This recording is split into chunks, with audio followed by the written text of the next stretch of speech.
this thing on, and I will. I wonder, do we have names this week? I hope so.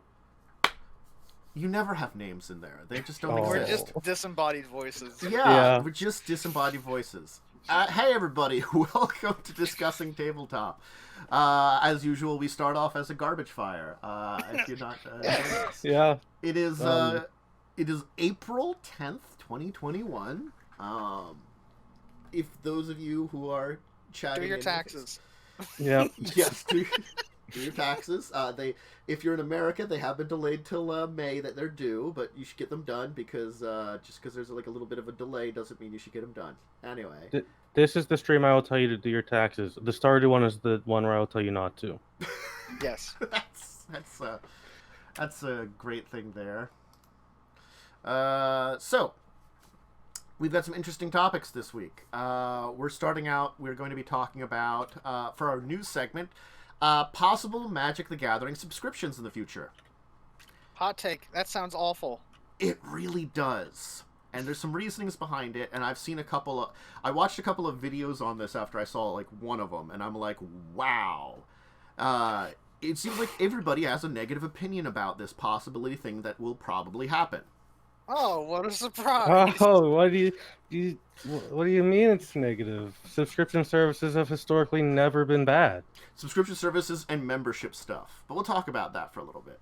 Then Pathfinder has their Bestiary 3. I want to talk about that because I'm going to use that as a ground to wrap on 5th edition D&D for once again not having enough monsters. There's a Dune RPG, the spy game RPG, and then I have a section I just call memes. And everybody will understand it once it comes up and once I will link stuff. Our deeper discussion topic will be on dice rolling. That's going to be an interesting thing, which I call dice rolling secrets, lies, and luck. Always roll for everything. Wake up in the morning, roll a d20. Did you wake up?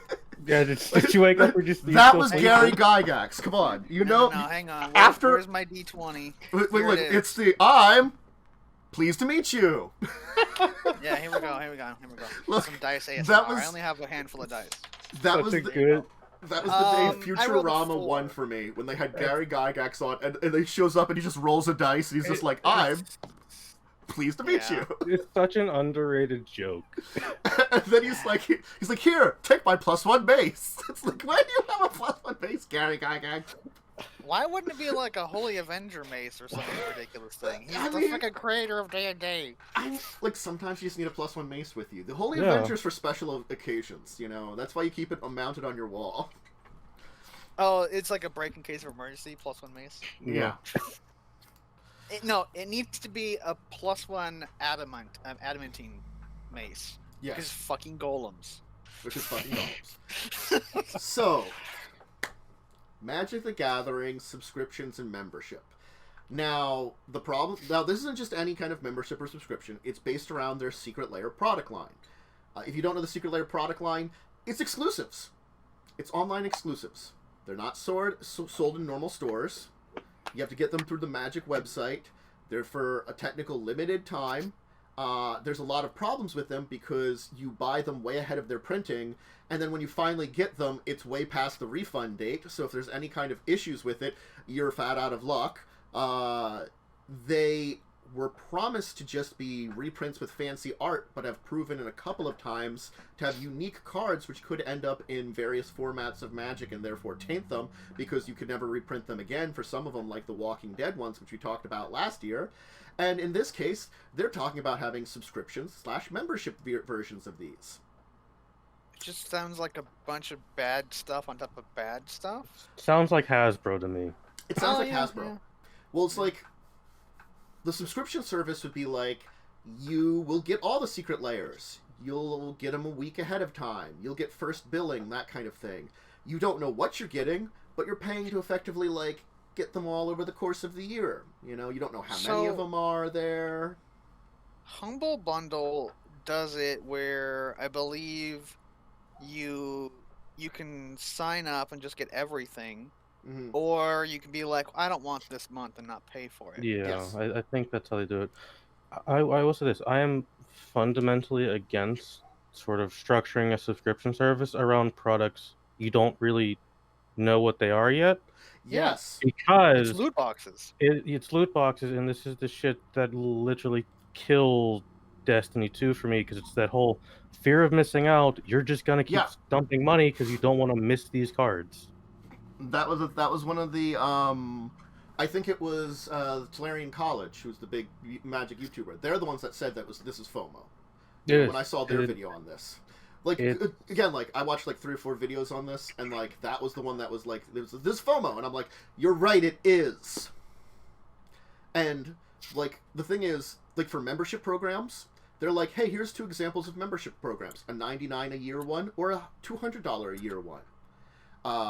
The $99 a year one, all it got you was free shipping. You get order on the day the sale starts. And now here's the one that is in both of these, which is opportunity for 4 exclusive membership drops. Oh, so they're trying to bait you with nothing, basically. No, like, okay, those could be just, fancy art, but, like, there are certain reprints of types of cards, which I've heard this conversation in, like, a lot of the Magic the Gathering Twitter and stuff over the years and stuff.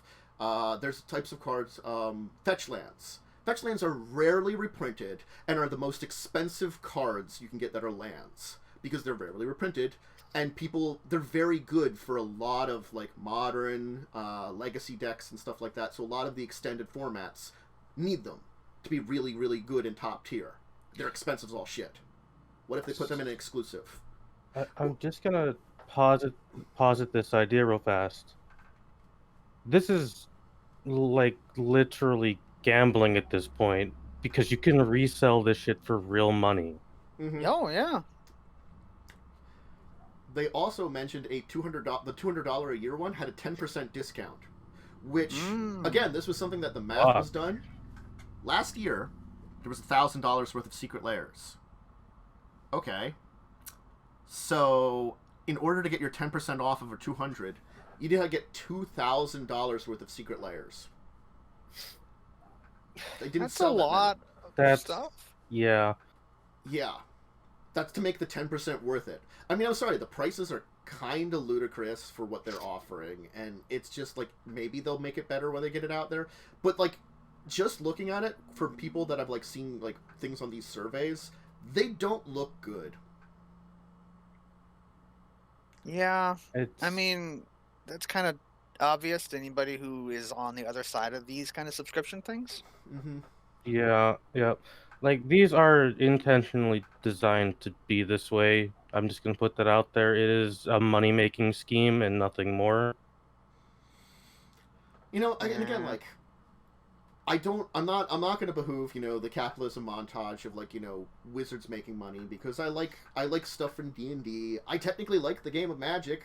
I do. I enjoy it. It's just that, like, they've been making, like, a lot of money on these secret layers is the problem, because, yeah, maybe the majority of the people playing the game, buying the products, can't get it. There's enough people that are out there that have money that can. I can't afford these subscriptions. I can't afford secret layers. Me either. I forget what, like, the full terminology is, and this is something that happened in the video game industry a lot and still happens. It's something dolphins and whales.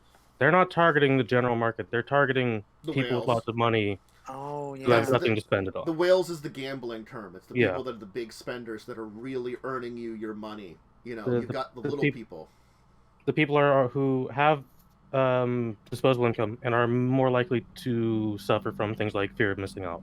That's who they're specifically targeting with this. It's actually disgusting. See, like, my big spendings on Magic are this nice box of Kaldheim that I got. You know what I get? I get a box. I get one of their, like, fat packs. I don't know what they call them nowadays. That's pretty much what I buy. And I do this 4 times a year, and that's pretty much my Magic spending.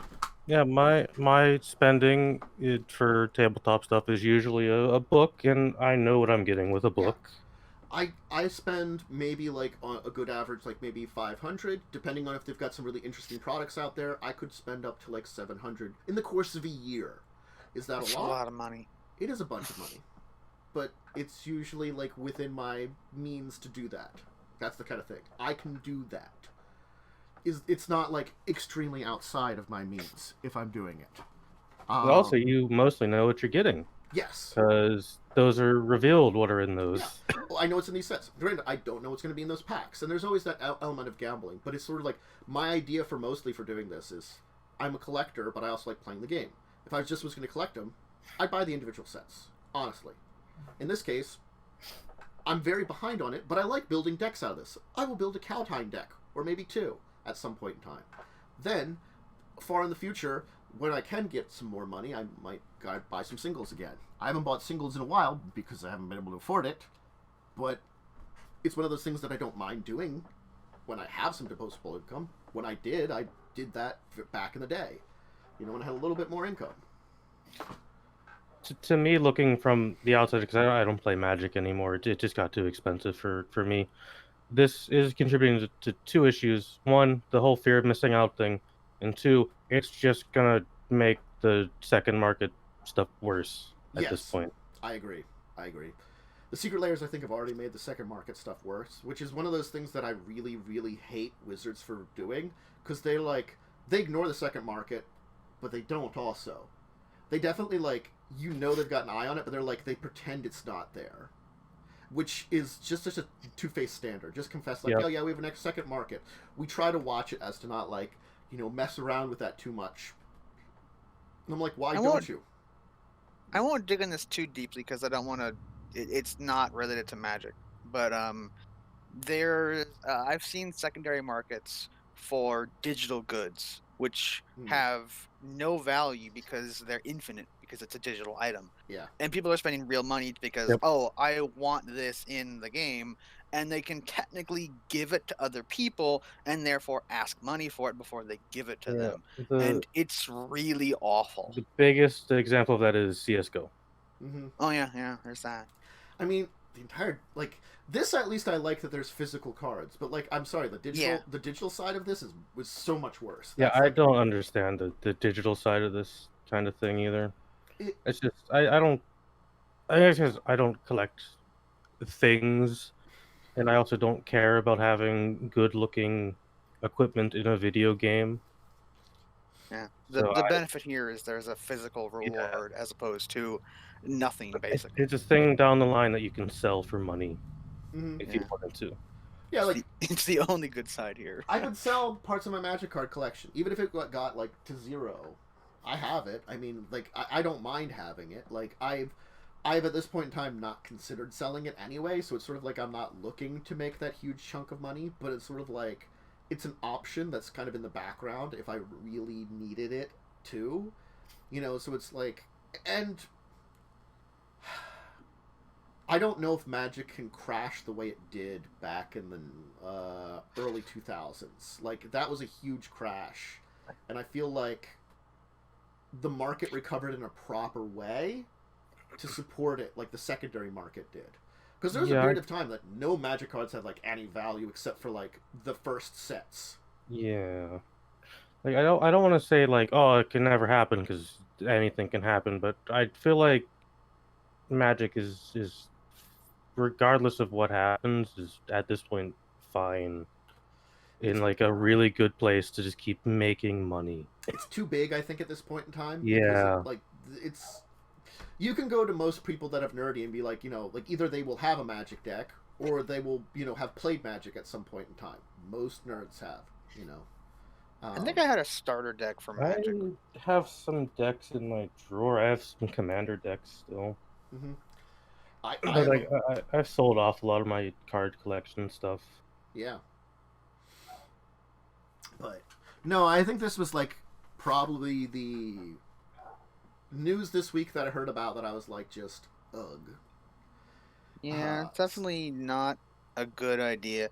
Because, I mean, the last thing I really want to touch on this, I think I said it before we started to stream, or in the beginning, is that I don't have a brain and I can't think. It's it was in my head, and then I'm wait, no, I need to explain this. You just kind of piss off the community when you do things like this, and if your community is upset at you, they're not buying your product, and therefore you're making less money. A lot of companies do this. They're oh, we can make all this money if we do the subscription thing, and then a bunch of people get pissed off because that's not what they want, and so you lose that in the long run. It just sucks because I've watched this be a problem in the video game industry, and now it's just spreading into every other industry. Here's something. Here's something. They could make this membership program better. Yeah. I gotta be honest about that. There's so much like the way that they put this together that does not sound right. They could have a membership program that maybe like you get like a set of cards in Arena, you know, like or something like that. You know, there's ways that they can do things. Special skins for some Arena cards, some special card backings, you know, things people kind of care about in Arena, which I don't play. You know, it's like. Like there's like I don't play Arena either really. It was okay, but like it was the entire idea of collecting stuff twice. Kind of annoyed me. Same with online, Magic Online. But I can see like how there are people that do both, you know, and there could be places for subscriptions that are involved with that, or things like involved with this. There's a lot that could be good. They don't do it right. I think at least the model that they're putting forward in this survey. Maybe it would also promote their other products as well.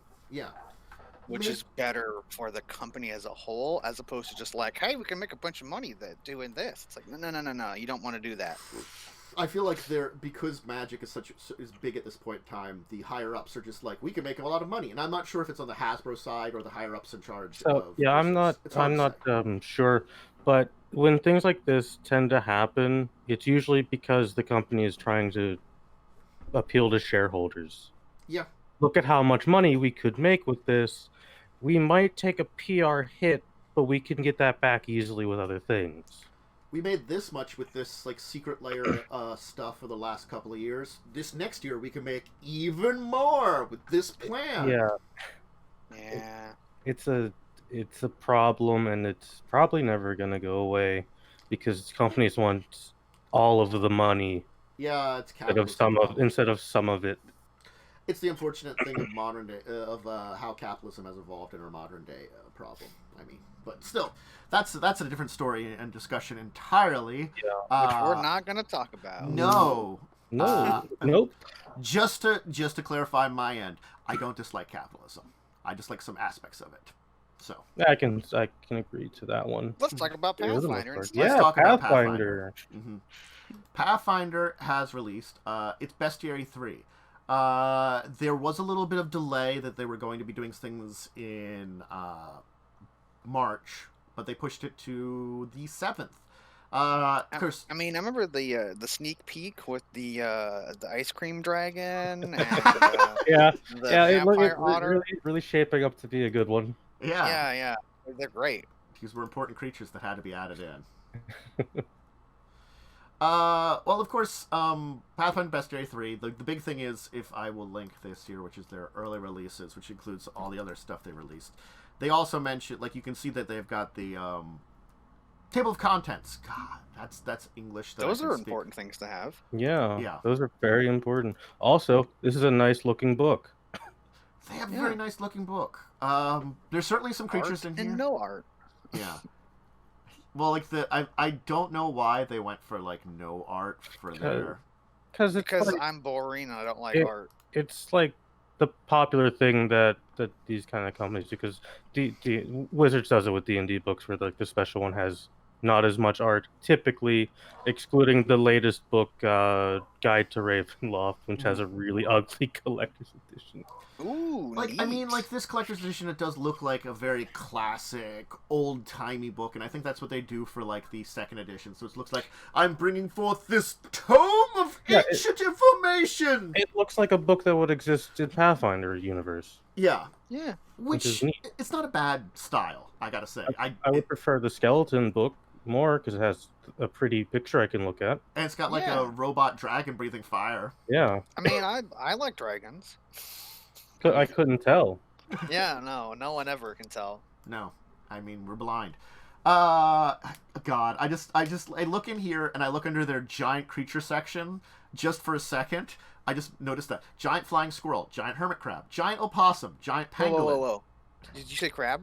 Yeah, crab. Hermit crab, giant pangolin, giant penguin. It's different. Oh no, giant porcupine, giant seahorse, giant skunk, giant vulture.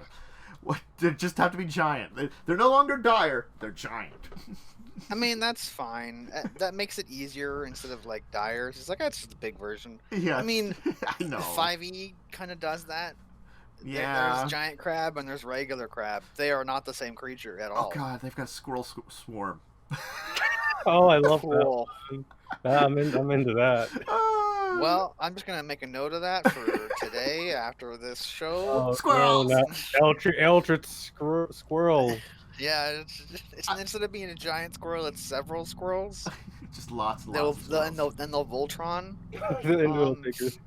Yeah. So, but it's still swarm rules. They're bringing back things like Clockwork Beasts, the Imperial Dragons, Titans, and of course everyone's favorite, the Flump is in here. Oh hell He's gonna stab a child? Yes. That's my stupid detective. I rewatched that episode today. Just the reaction everybody had to the Flump being like, I murdered a kid. It's like, I'm bringing you this bucket of blood and the death of a child. As always, what you do with, you know. That was a good episode. Alright, I'm getting lost in the Paizo website. What the heck is this, like, demon fox raccoon thing? Where did you go? I don't know. I'm in the no prep character pet revitalization project. It's a revitalized pet squawks. It's a CR5, Silicon Mummy Squawks, a Starfinder Alien archive. It's awful. It's like I want whatever adventure you've gone on. Oh. Here, I'll share it. Oh yeah, I found that. Here, I'll share it. Have you heard of beloved family pet expire due to old age, illness, or getting hit by an errant energy cycle? Oh, it's bringing back your pets from the dead. Fuck? Oh, yeah, God. I was just trying to click and view the index more. No, you have to. The main page. Sorry, you have to like right click on it and view image because it takes you to the main page. Otherwise. I think. Oh no! What is this? Oh, we've got a message. Is it a slumber? I recognize that meme. Slumber, join us. I've seen that film exactly one time. Oh, there we go. I can view it better now. A narwhal. Harpy skeleton. Okay, I look, can't that squawks that's been like mummified and redone because I guess they're using technology to mummify it and bring it back from the dead. Oh my god! Yeah, it's pretty awful. This is what happened to Ling. Oh no! Oh, that beautiful Foxy. She went to space and died and came back as a horrible monster. She's the end boss. Yeah.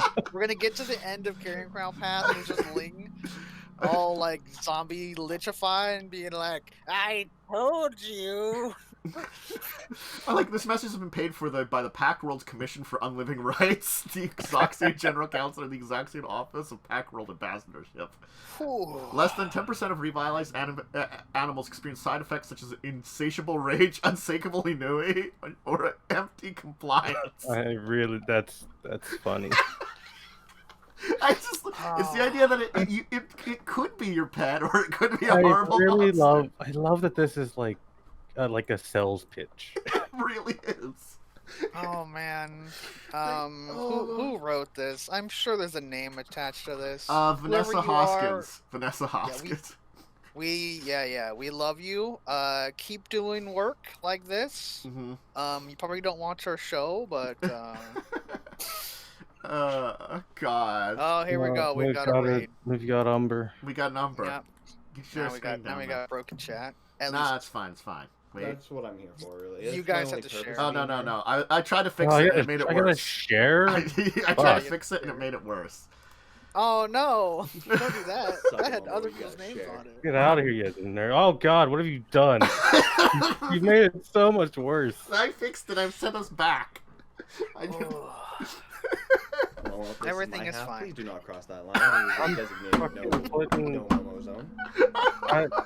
I will cross that line, and you cannot stop me. All right, so Bestiary 3. Yeah. It's good. We like more things. Hey, Spivey, where's my goddamn next bestiary? Where's my next monster manual? Where's anything? So, instead of giving us I have like to ask. fucking half I a have dozen. to ask this question. Okay. Because it came up when I was talking about creating creatures. Because I've been creating creatures for the game that's coming up later today. Yes. Feel You've that. already fought one of them. You'll be fighting more of them later, probably today. Mm-hmm. But it came to realize that they have the adventure paths or whatever, not adventure paths. I'm using Pathfinder logic. Yeah. The modules, like Tomb of Annihilation. I don't think is the right one. Maybe it is. It's just the thing that's stuck in my head right now. But yeah. Descent in Avernus, things like that. Yeah. Now, in those books, do they add new creatures, or do they just put in creatures from the regular monster manual? It depends on the book, but I think a few of them do have custom creatures in there.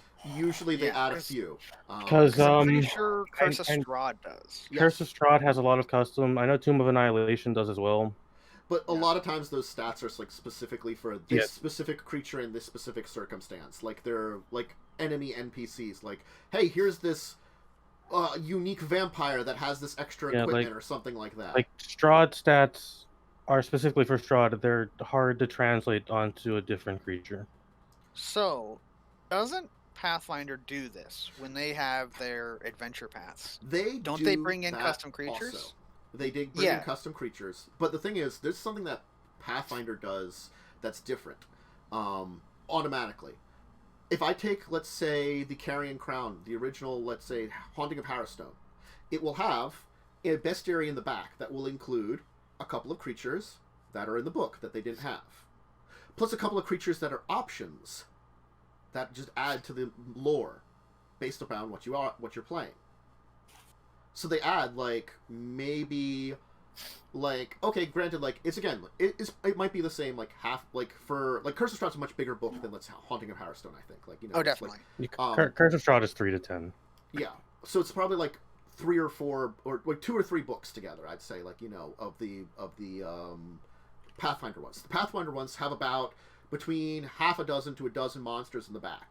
Normally, it would be probably a lot less entries because they might have, this monster has various examples of things. I think they, gave an example of this type of creature.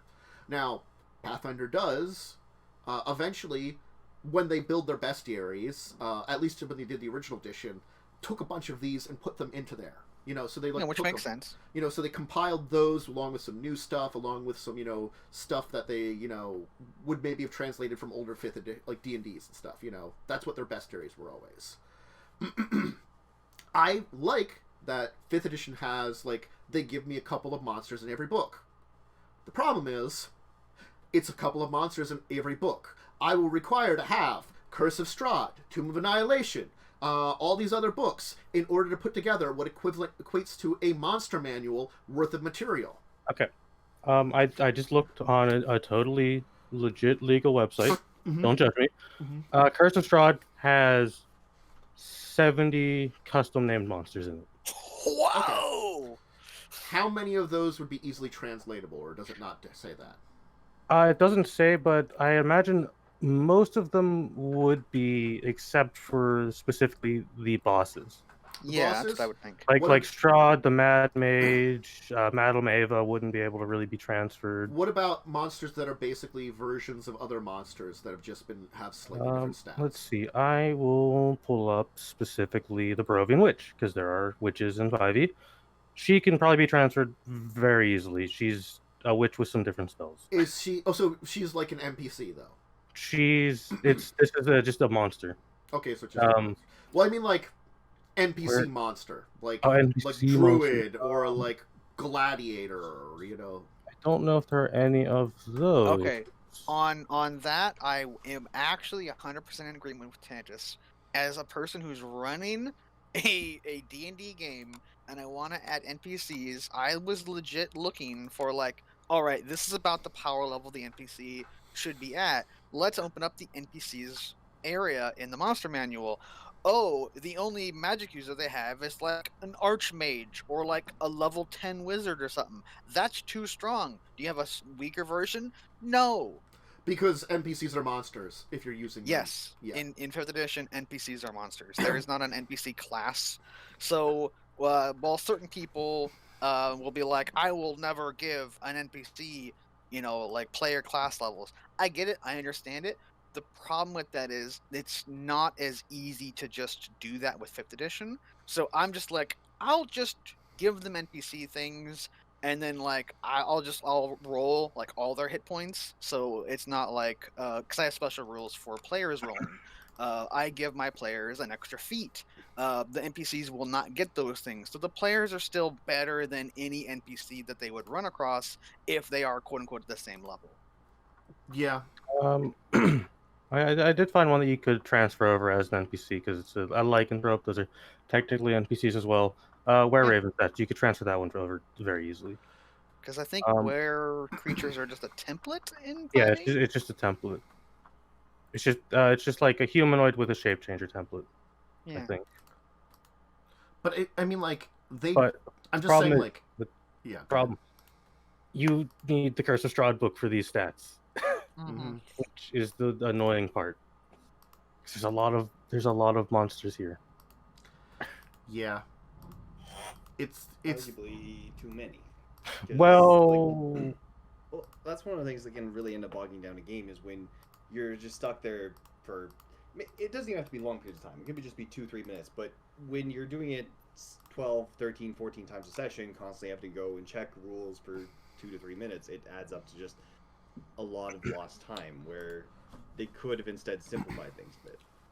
I disagree because Curse of Strahd is designed to be pretty long itself. And at a home table, that's not the biggest problem, but on stream, that is a bit of a problem. Anyways, like looking up stuff on stream is always a difficulty. Because modules are difficult to stream because there's a lot of bogging down in a module. Yeah.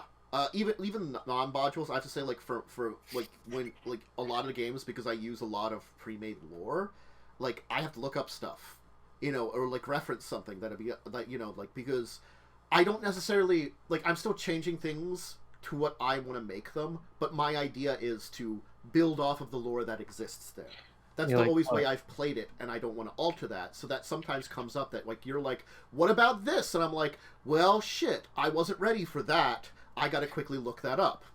Yeah, like I'll use my Friday game as an example. I have to reference 2 books. I have to reference the actual Harrowstone Pathfinder guide for that lore, and I have to access my campaign guide for Grim Hollow, and then my player's guide for Grim Hollow, and then my notes, and that slows me down a bit because there's 4 things I have to look at and read through. I mean, because if someone asks, "What's this person?" and I'm like, "I didn't know you were gonna ask that. Fuck, I gotta scroll through an NP. I gotta scroll through so many documents." The thing is, I think no matter what you're going to do, there's always going to be some kind of slowdown because it's really hard to be perfectly efficiently. It's how much, like, either a pre-made module or how you've set yourself up, regardless if it's pre-made or not, that makes a difference in how fast that is. It also depends on how quick your DM is. Like, I think Curse of Strahd, the one thing that I said that was good about it is a lot of times when they had a lot of those monster stats, they had most of them right there, or they told you a page you could quickly go to, which wasn't bad. They at least had organized well. There are certainly books that I think have been organized less well. I think I like how 5th edition does sprinkle in monsters or enemies here and there. And they did kind of a monster guide when it was, what was it, it's not Volo's Guide. There's Mordecai's Tome of Foes. Mordecai's Tome of Foes, which is sort of a bestiary, but the problem with that is they're very topicked, so it's sort of like, hey, if you want to use a lot of orcs, here's a whole bunch of different orc stats, which is good in some cases, and those foes that they give you there, it's good, but those aren't everything. I also want to say, I am running a campaign themed to 2 specific types of monsters. There is not enough undead, and I have to keep making undead. Oh, do you want some more undead? Because I think I have some. I have some spooky good ones, but I will always take more. Yeah. The last game I was running was very undead themed, and I think I might have made a couple custom ones. Nice. Yeah. I mean, getting back a little bit to Pathfinder, that's one of the things that I like how I don't know if they're going to do many more bestiaries after this at this point in time. They might kind of wait, because I think it's like they wanted to bring back the definite favorite creatures from first edition to second edition. But they made a lot. They had like 5 or 6 bestiaries in first edition. And there's probably so many monsters. Chuff in there that's not as important. Like, granted, like, people use them, but it's sort of like, it's this weird creature that's very situational, and maybe it's not as interesting as, you know, a frickin' Titan, or like a Clockwork Monster, or an Imperial Dragon, which are examples here, you know? Hell yeah, Imperial Dragons. Yeah, that's cool. I feel like you're still going to get another bestiary as far as Pathfinder goes, because they are probably going to convert some of the like best adventure paths over to second edition, and that means they have to convert any special creatures that were in there. And if they do it long enough, you're going to get a bestiary 4, which is probably going to be from, you know, X, Y, Z, W adventure paths. I think it'll be a while before we get the next one, is what I think. You know? Yeah, I can see that though. Because they've had these first 3 very early on in second edition's lifespan. When was the last 5th edition bestiary? Oh, jeez. Hasn't second edition bound been around for quite a while now? Nope. A couple years. No. Only like 2 years, I think. Yeah, Really? 1.5 years. I think it was technically released in October of 2019. So that's why there's been so much Pathfinder stuff lately. Yeah, They they're are. stocking it. Thankfully, because I'm very interested in Pathfinder Second Edition personally. Because I'm a Pathfinder player. I kind of always have been. I just want. It was released one or August two 1st, things to be 2019. changed. That's fair. Yeah, there's some. I think second edition, we're not going to see like a big change in it. There are some issues that I think are there, but I think like I It's feel just like your DM. yeah, Yeah. your DM just can, you know, not deal with it, or like some of the issues that came up. Honestly speaking, I can hand wave them. You know, like I just like it's like yes, you're homebrewing at that point in time because you're avoiding like the complexity that's accidentally created in the rules. But I'm like, just fucking hand wave it. You're also kind of supposed to. You're also kind of like they kind of encourage hand waving and making homebrew and shit like that in a lot of these systems. So I mean, admittedly, I'm a massive proponent of hand waving, but I feel like first edition kind of encourages it with just how overly complicated some things can get. Well, I honestly think that 5th edition and 2nd edition Pathfinder are more hand wavy than like 3rd edition or 1st edition Pathfinder. First edition because- Pathfinder is very numbers and rule heavy. Yeah, Yeah, because but if you that's the start thing. ignoring rules, you can just completely break the entire Yeah. system, and then Like, why are you even playing D&D? A good one is God, what was it? A rule that came up was something to do with sprinting, but there's a feat for that. So if you remove that rule, you've just made that feat useless. I think But what that's the thing. Like, going back to Lightning's question of why are you playing D&D, the reason we play is to have fun. yes, And I feel like first edition, the sheer bevy of rules it has hampers that at times. And the sprinting rule, like, sure, it might make that feat invalidated, but we're talking about a system that has somewhere around 1,000 or more feats. I Hundreds of think- feet. I It's think- not quite 1,000. I think what it is for Pathfinder First Edition, and which harkens back to 3.5 D&D too, because they're very similar.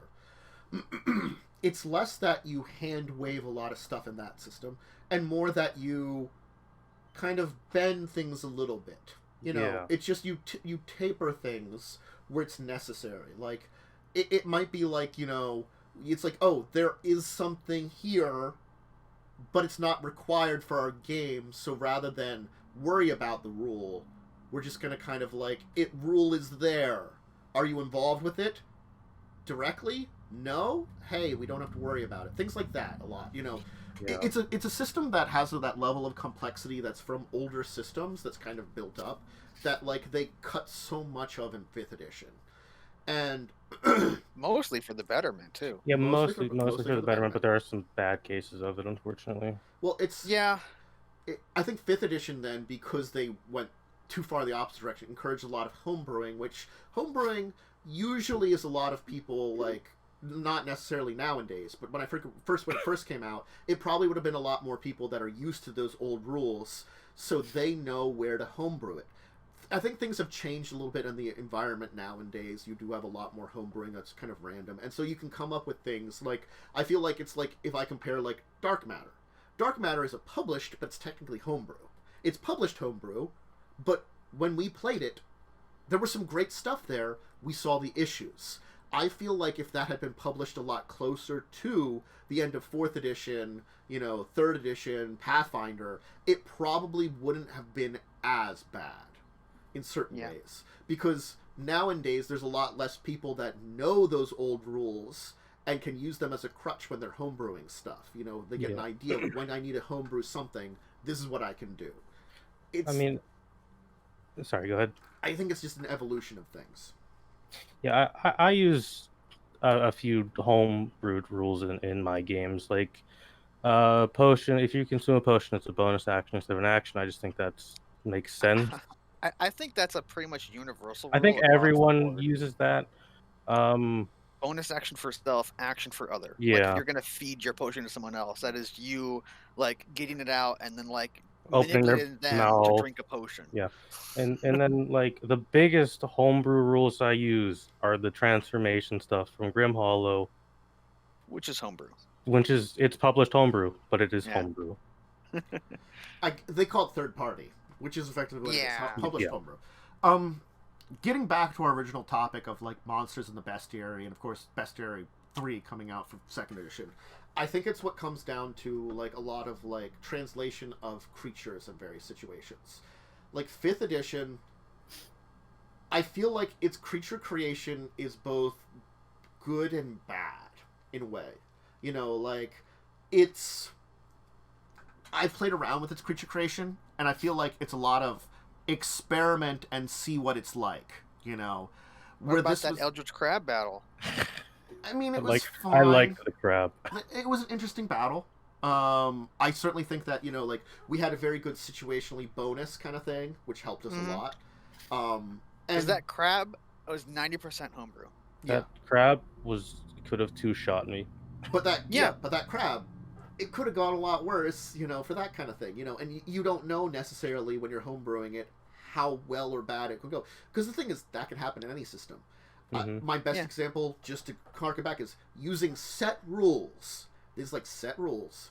I built a monster in 3rd edition. I built 2 monsters. One of them was supposed to be a CR 10. The other was supposed to be a CR 14. The CR 10 was more powerful than CR 14 by far.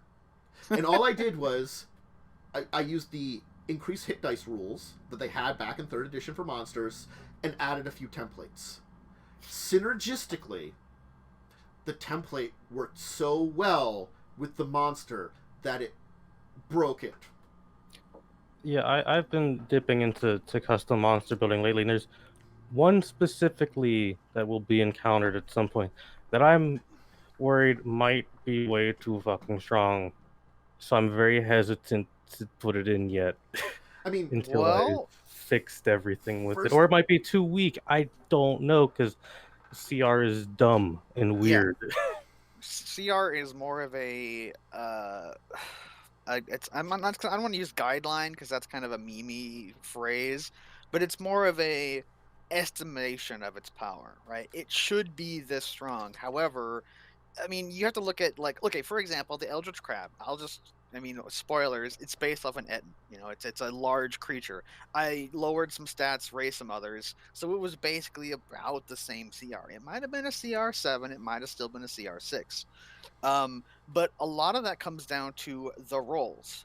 Like, did it roll really good? I mean, you can have a fight that's like, oh, it's a CR3 creature. The party will have no problem with this. And if you roll a lot of high numbers and the party rolls a bunch of low numbers, the fight is automatically going to be more difficult because of random. I think that random's a big factor. That's unfortunate that you cannot tell. That's why, like, I think CR is a general test or, like, challenge or whatever, or level, whatever, and then it's kind of got a range around it that is like, this is what it should be at, this is the range that it could be at, Yeah. That's why I'm like, this might be a 7 because it has a lot more damage output, but at the same time, it's easier to hit and it has less hit points or something. Yeah. So it's like, that might bring it back down to a 6. I think, like... Yeah. An example of that randomness, when I used a shadow, granted I bungled a rule with it, unfortunately. That's fine. It rolled really good initiative, and it max rolled on the character twice for damage and for drain. Mm-hmm. And I was panicked and worried, oh god, I'm gonna kill this old man. Nah, it was fine. He got fairy fired. Yeah. I think it's like also when it comes down to that home, like dice rolls are a big thing on monsters. Home brewing something. Certain systems have been better than others. I think Pathfinder First Edition was really good because they were like, hey, if you want to increase the CR of a monster, here's 2 ways to do it. A, add templates. We provide a bunch of templates. They do various things. 2, give it levels if it's something that could actually get levels. There you go. That's it. They kept it really simple. And they had really great rules because the thing, like, you know, that's one of those things is they standardized all the classes. Like, you could add a class to anything and it would just be an enemy. And they had rules for doing it as an NPC, and I liked that. That's another reason I have a complaint on 5th edition. It's just like, you know, every NPC is a fucking monster if you break down to its stat block. Yeah. That'd be something interesting that I think if 5th edition tried to do is instead of releasing a monster manual, release a creation manual for like, here's NPC classes again. Here's some recommended stats or whatever to give creatures, and then have a general outline of how they break down how difficult something is. And because, you know, if you break it all down, Pathfinder, 3rd edition, all those, they're very mechanic heavy. Everything is statted out. It all has math and logic behind it. So you can make a creature in Pathfinder because it's built all the rules for it, and it knows, hey, these things have a set value. When you add them all up, it equals this, and that's how dangerous it is. Where with 5th edition, it's more of like guidelines and like, you can just kind of do whatever. Because the systems are so far apart, because one of them is still that old, here's a rule for everything. And in 5th edition, it's more like, here's some guidelines of playing a D&D game, have fun with it. And I think that's the biggest difference between Pathfinder or 3rd edition and 5th edition D&D, is one of them is that old mentality of here are the rules to, you know, blah, blah, blah. And then you have 5th edition, where it's like, yeah, here's all the rules, but we've made them a lot simpler for more people to get into the game, more accessibility, and therefore they've taken a lot of the crunchiness out of it. And so you kind of have this blobby nature of things where, like, you know, Tanner was saying, it's like, let's say it's a CR6 creature. It could have CR8 difficulty based off of, like, one ability or, like, the terrain it's in, or, you know, it just rolls garbage, so it's like, well, it's dead. Yeah.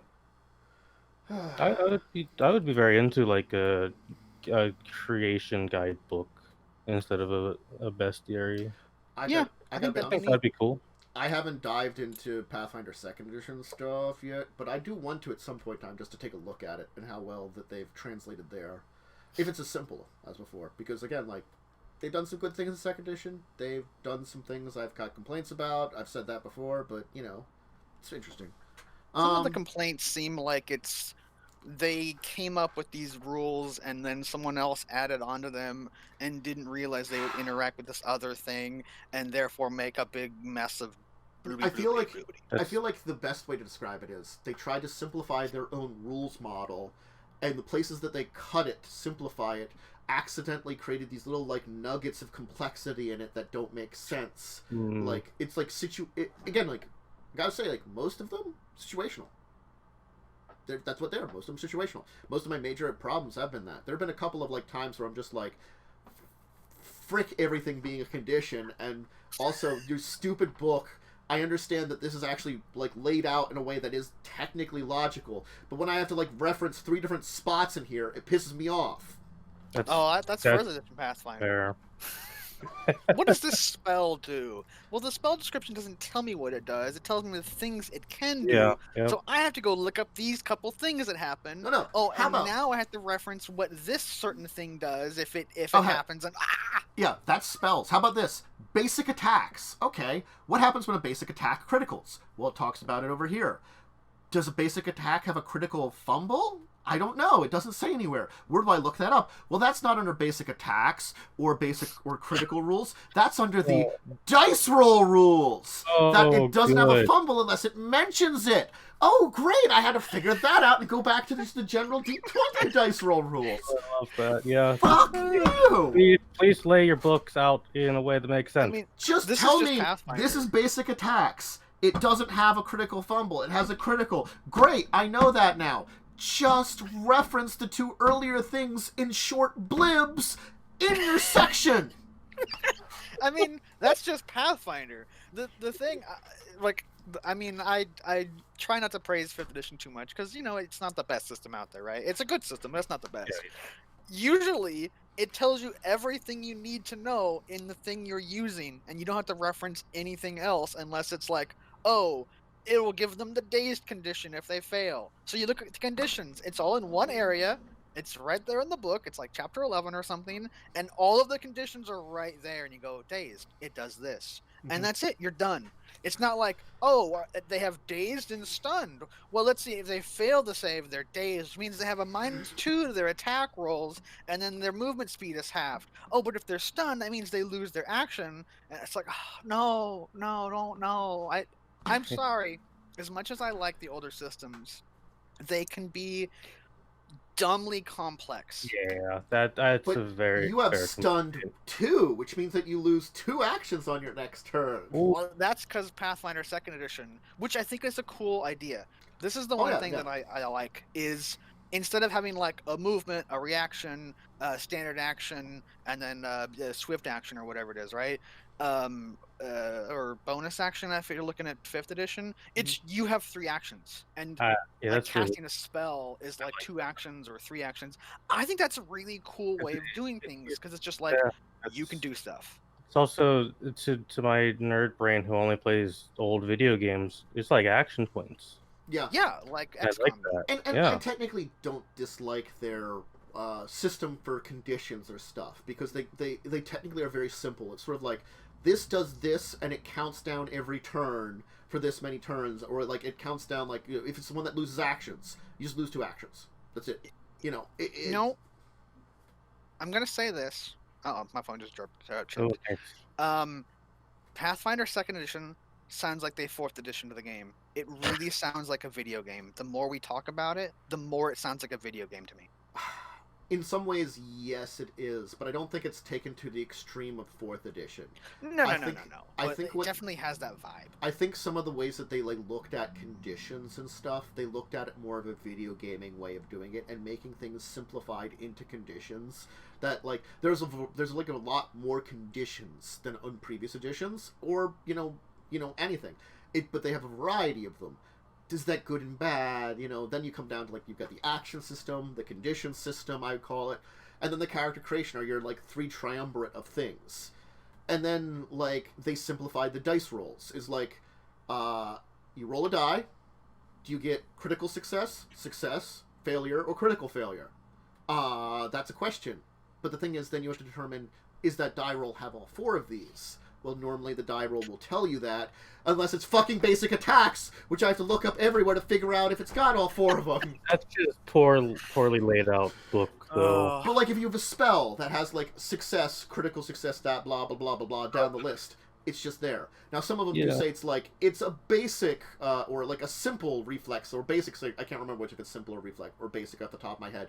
But that's kind of annoying. But at the beginning of the spell section, they're like, there's the rules for having basic ones of a basic reflex, a basic will, a basic. Then, if you're dumb like me, you have to reference if it's a simple roll or a complex roll or a mega complex. Well, the complex rolls are in the spell. That's it. It's just the simple ones are But attacks, you keep referencing attacks.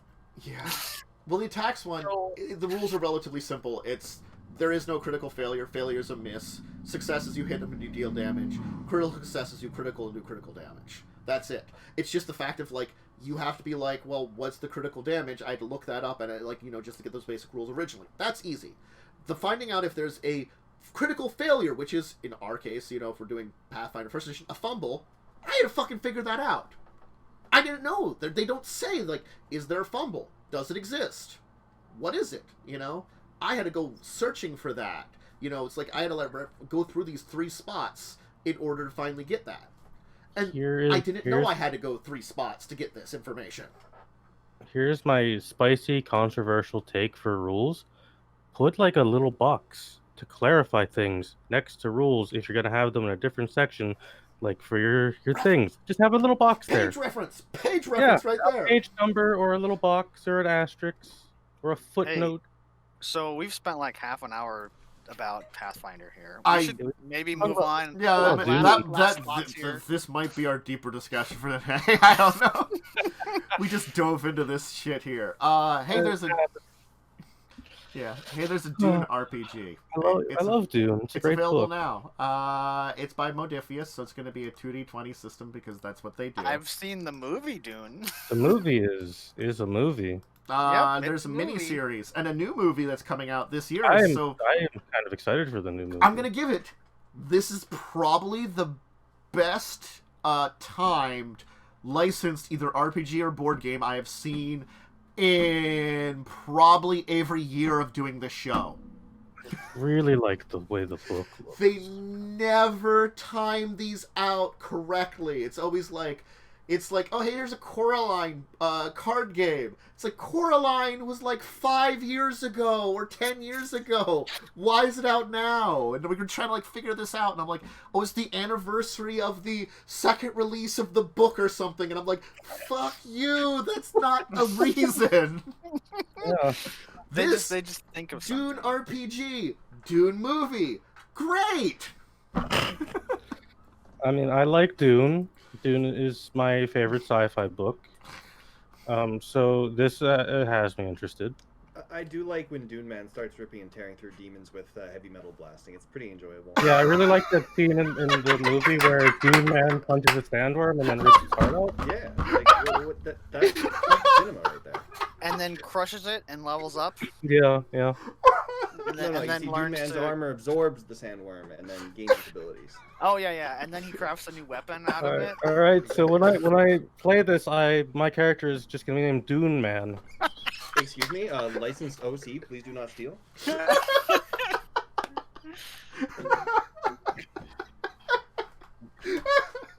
We've killed Tantus. I mean, let's be honest, that's my job here. Sure. I would be down to play some adventures in Arrakis, fighting sandworms, dealing with feudal Arabic politics. That's the whole I've seen book. the movie, and that's my extent of Dune. The movie shows a good chunk of what Dune really is. I mean, that's like. It's so hard. It's almost impossible to translate the book into anything because the book is very political and dry and not entertaining to most people. See, I think I learned more about people who've read the book and told me the key parts than I learned watching the movie, other than the meme about the spice must flow. But the movie doesn't tell you why, and if you've read the book, it's because it's like related to space travel, and if it stops going, all space travel will end, and that's bad? Basically, like, to give it too long, didn't read, space pilots get super fucking high, and then that allows them to fly through space. There you go. It's so good. It's really stupid. Oh my god, it's fucking dark matter where they eat the roaches to get high in space. With the friggin' roaches that you eat and get whacked out on drugs. They probably took that from Dune. Instead of a spice, it's just a giant roach that you have to swallow. How big are those things? They're like, I think they were small or tiny or something. They were still like, like this big, and you're swallowing like a giant roach. You'd be like, and you have to swallow it whole. Just what's the there's like a bird, right? The bird's like, whatever that bird is. Mm-hmm. That you have to play that race to eat them, otherwise you have disadvantage on your roll. This is what the fucking navigators look like. Oh no! This is some cursed shit, and I love it. I have to go use my phone to reference this now. Oh, those things. That's what allows space travel. Oh, I don't like that. Navigators. Give me my flamethrower. The heavy flamethrower. That's weirdly, they got this really correct in the movie. That's really terrible. So, I mean, like, there's some interesting things about, like, creating groups. In this case, the noble houses. like they say like systems for architect play where you're a puppet master, like moving like pieces. That's neat in any kind of like idea, like being the idea of being like you're the puppet master of a group, and like, or like your team is like these puppet masters that are controlling from the shadows and manipulating things behind the scenes. That could lead to some interesting political RPG gameplay. Yeah. Which, if it's a really dry political book, hey, you're adding systems for having the politics. Yeah, Great. it's already more of an accurate representation than any of the movies will be. Yes. But is there a witch class, and does it have slumber? I hope no. so. They have. They say we're Menats, swordmasters, spies, Bean Jarist sisters, devious advisors, and desert freemen join together. I have no idea what the half of these are. Well, what if you just build a sleep grenade and you throw it at people? I think probably do probably that. that could be a thing that could be invented. Although, like in Dune, there's the thing. All hand-to-hand all personal fighting is hand-to-hand combat because bullets and lasers don't go through personal shields. So like, people just sword fight in the future. They've That's invented a stupid way of forcing people to have melee weapons. Yeah, only like a knife can pierce through a personal shield. It's like they invented such great personal shields to protect everybody that nothing can pierce it except for like simple, like ancient, archaic, like melee Yeah, weapons. I think it's like a special knife or something, but like it's not that well explained. But So they then, Because, why does yes. everyone in the universe have these personal shields? I don't think everybody has them. Because bullets suck. only like nobility and soldiers really have them.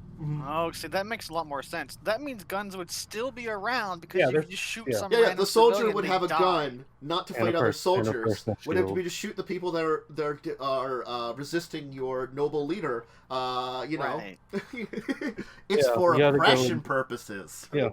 The shields aren't that out there. There's a number of universes and settings that have them. Like the whole idea is that the shields react to high velocity projectiles or high energy. Oh, output, shit. It's hence the blocking Borg! lasers. They have- But you can you shoot know, them with a guns or sword, knives. A human, you tune them so that lower speeds can get through them, so you can actually interact with objects. Yeah. Otherwise, you reaching out to grab something could activate your shield.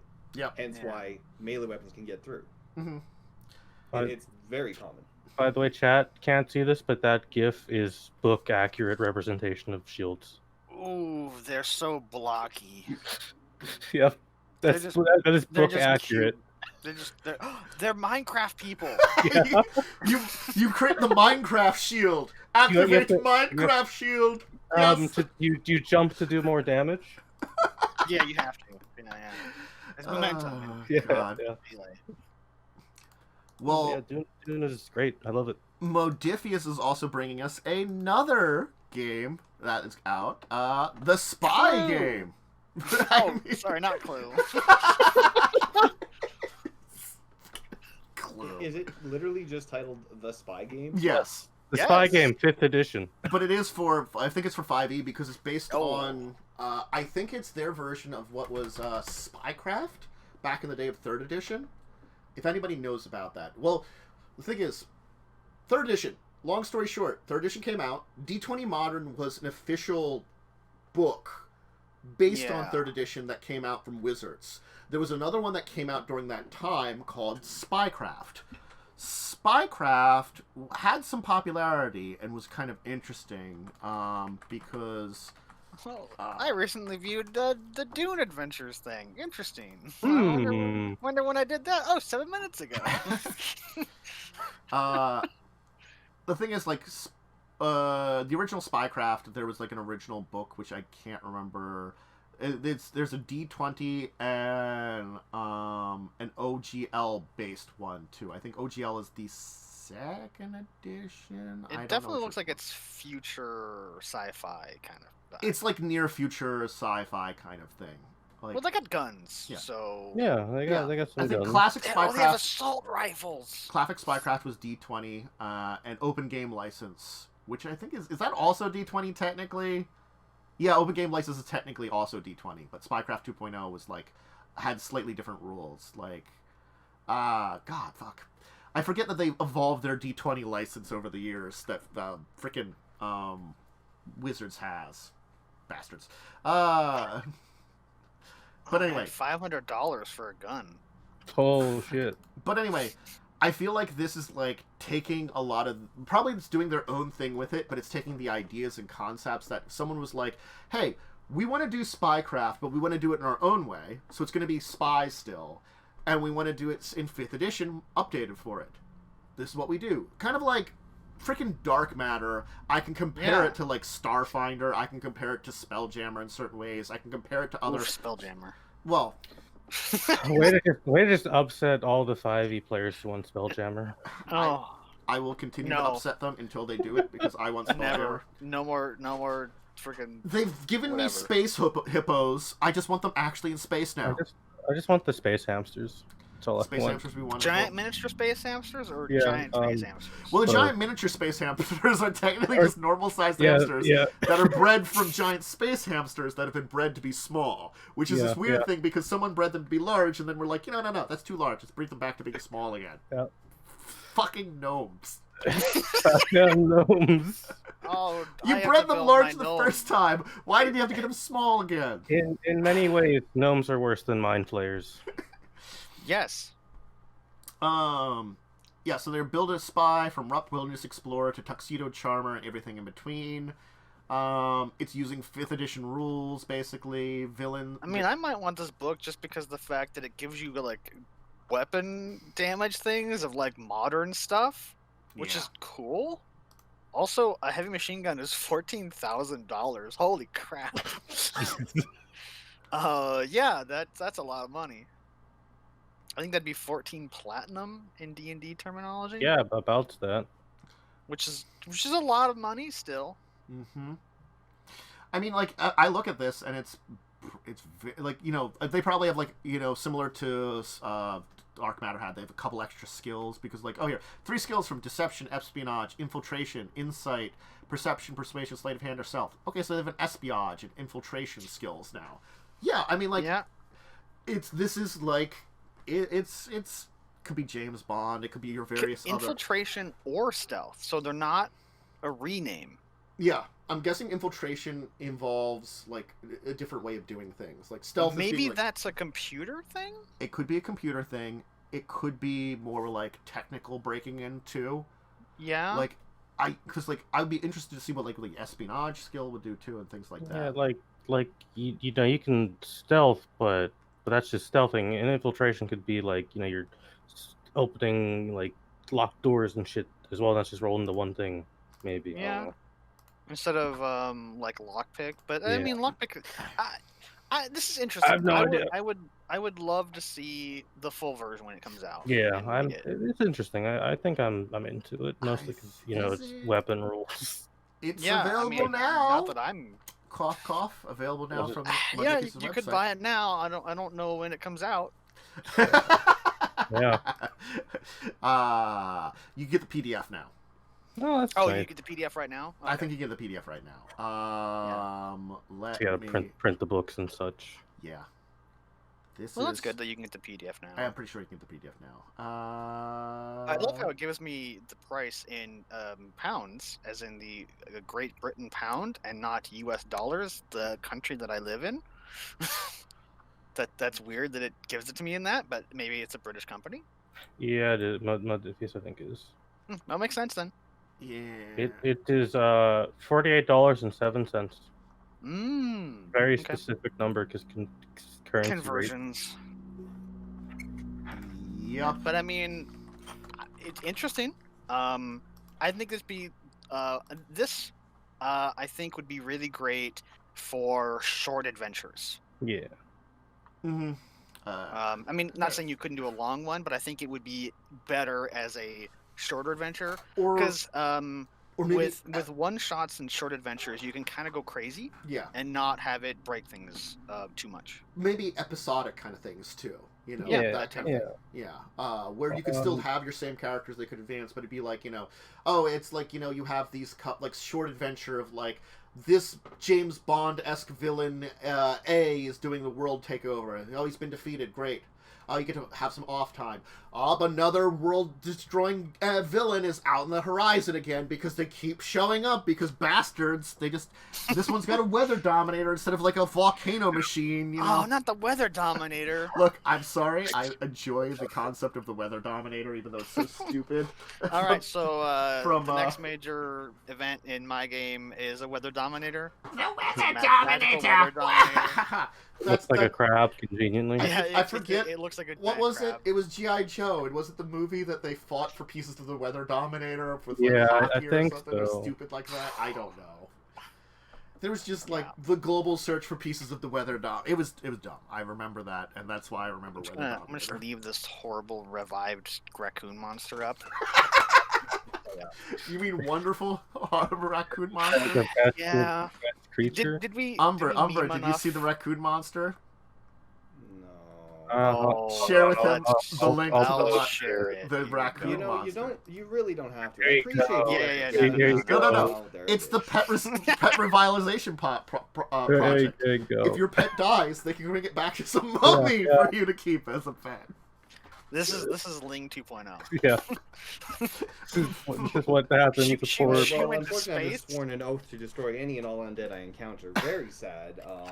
She went to space and became a CR20 abomination. Yeah. So, anyway, memes. The We've reason done I brought those. this up, well, I'm gonna link this because this is a thing. Someone decided to make both. Let me put it this way: it is both a SpongeBob and meme-based board game. In this case, Monopoly. Oh, Oh no. Why is it always Monopoly? When it's something No, stupid. It's Game always Edition. Monopoly every time. It's Memes are a all wonderful time to go to the SpongeBob bathroom. memes in Monopoly. Why? We have lost Umber. Memes have killed Umber.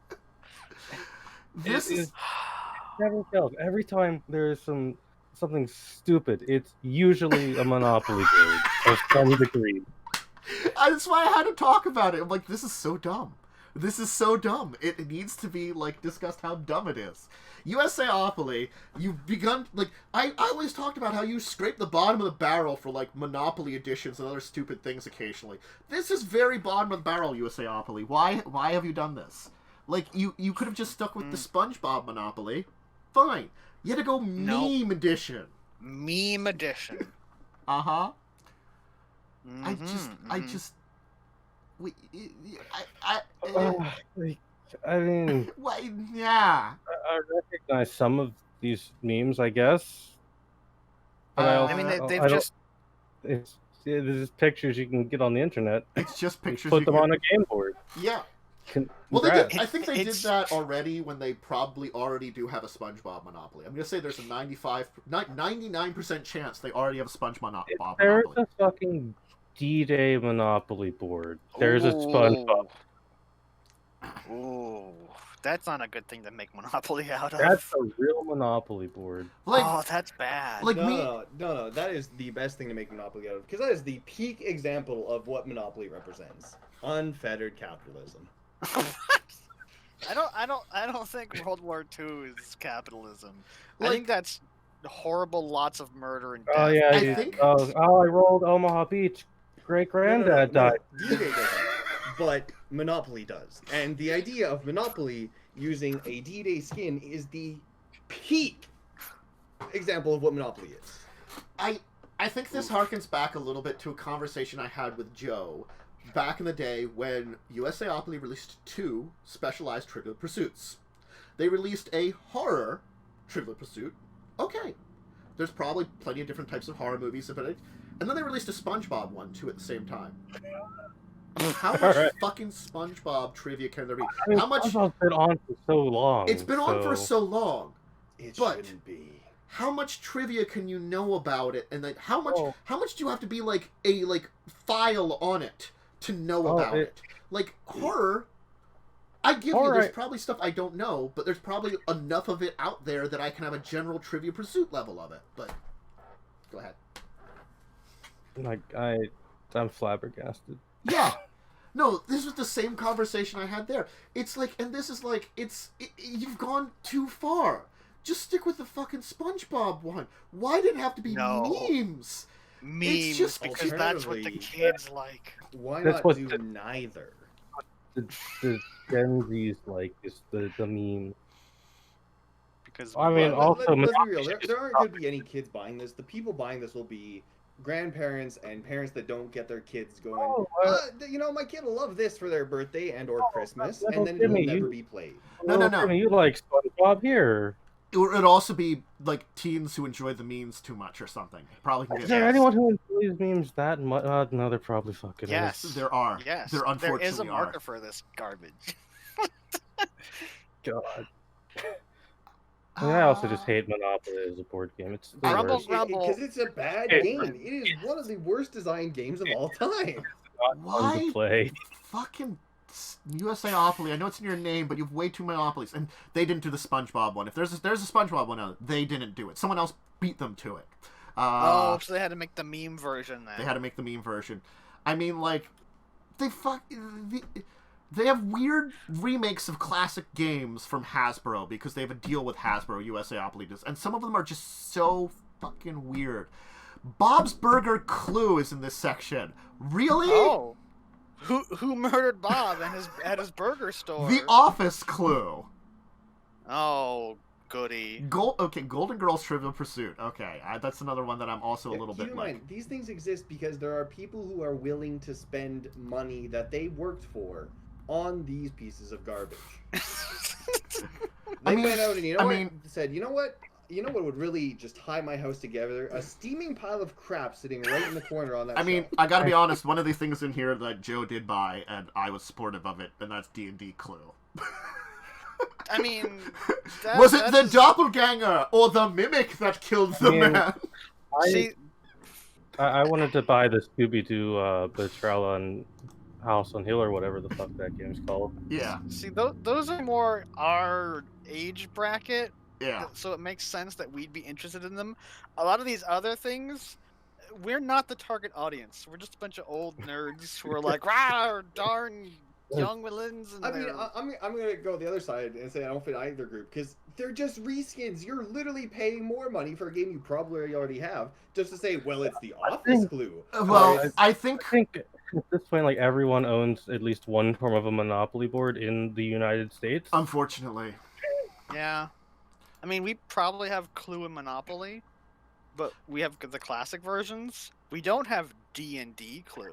You don't have D&D. I'm gonna hit you with a hot brainwave here. You don't need D&D. Oh no, you don't. You don't. You don't. like, I gotta be honest. Like, I think the best reskins have something a little different about them. Some of those exist out there. Some do exist where they reskin something like it's a version of Clue, though it's got this little bits of something that make it unique to whatever we've done for it. Or I don't think they ever do that with Monopoly. Honestly, they don't do that with Monopoly. Monopoly is always the exact same game every can't, time. like, actually physically impossible to change Monopoly. Yeah. It's just the tiles are different, the art is different, the tokens are different. I've found that a great way to change Monopoly is by setting it on fire.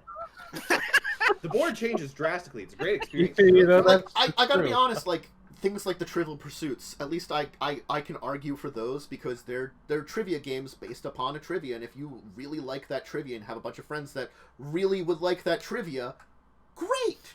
Yeah, like certain ones. I love like the horror game trivia or the horror trivia. One I love horror. Was good. They're very different though. Is the thing. Like the different versions of Trivia Pursuit, I can get it because those are. It's still interactive. In this case, you're actively switching the game. You're switching what questions are being asked and what you're answering. But when you just take a game and you just reskin it, there has been no change. You are effectively paying again for the same product you had, but now it looks slightly different. And I hate you do it just because, I really like The Office, so instead of just playing normal Clue, I'll play The Office Clue. And it's like, okay. It was Dwight in The Office with a fax machine. He bashed Michael Scott's brains in. At that point, I forgot going, do you really love The Office that much? There are people who do, though. No. What's best is they have in here a 17+ version of Clue. Clue It. fuck's sake. Who shall Pennywise abduct? What object will he use to lure them, and where, from what home has he been taken? They've been taken from. My God. Interesting. It's That so. feels Jesus. really just. Oh. Yikes. There's maximum yikes. Yes. Yup. Mm-hmm. Oh boy. Hello, everyone out there. Have you ever had a desire to enjoy the experience of child abduction? Yeah. Well, have we got a game for you? You can play. You're playing the kids who are trying to figure out what child has been abducted from where, with what? And by the Pennywise. risk is you also get abducted. Yeah, and you die. That's how you get eliminated. Wow. You chose poorly, and we're the one that I mean, were really. that's target. what happens in Clue, though. You make a wrong accusation, they take you back and shoot you. How dare you accuse me? I Everyone have knows an alibi. how standard rules. Like I gotta be honest. Like of classic board games, I like Clue. Now I know not everybody likes Clue, but I've always been a fan of it. I like Clue. I just haven't played it in like 20,000 years. Yeah, I've not played Clue in forever. See, if I have to choose between Monopoly and Clue, 100% of the time I will pick Clue. The problem is there are so many better board games out there than Clue.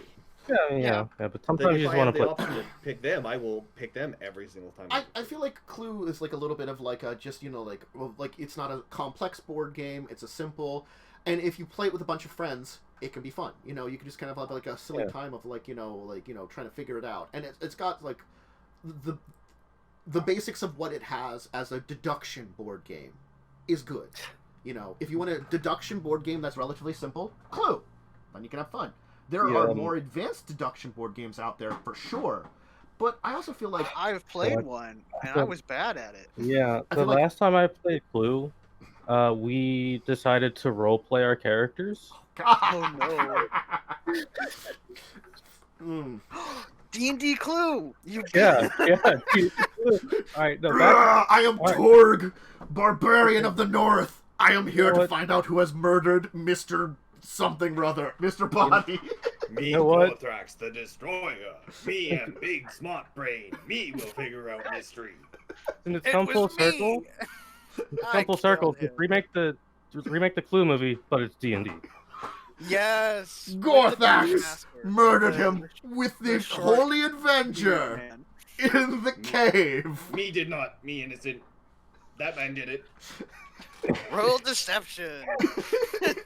That one. That means I win because it is highest number. The three cold French goat. Number one. Highest number in computer science because there are only 2 numbers and I rolled the best number because it's 1. Me am Gothrax, computer programmer. Me am electronic mind. Beep boop beep. I see you are having trouble installing RAM. Have you ever thought of smashing it? Download it. I'm just gonna switch this entire dice section discussion from where it was over to that's not what we talked about today. We talked about we just memed. We memed and talked about Pathfinder 2nd Edition. Yeah. So yeah, memes are still better than the SpongeBob meme Monopoly game. Oh god, they really are. Do we want to have any deeper discussions? Because we had one. them. We had one on Pathfinder 2nd Edition. We're very passionate about Pathfinder rules. So do we have Kickstarters? I don't have any. I saw one like 2 weeks ago, but it's probably finished by now. Yeah, we click on it and find out, man. All right, Gloom got an expansion.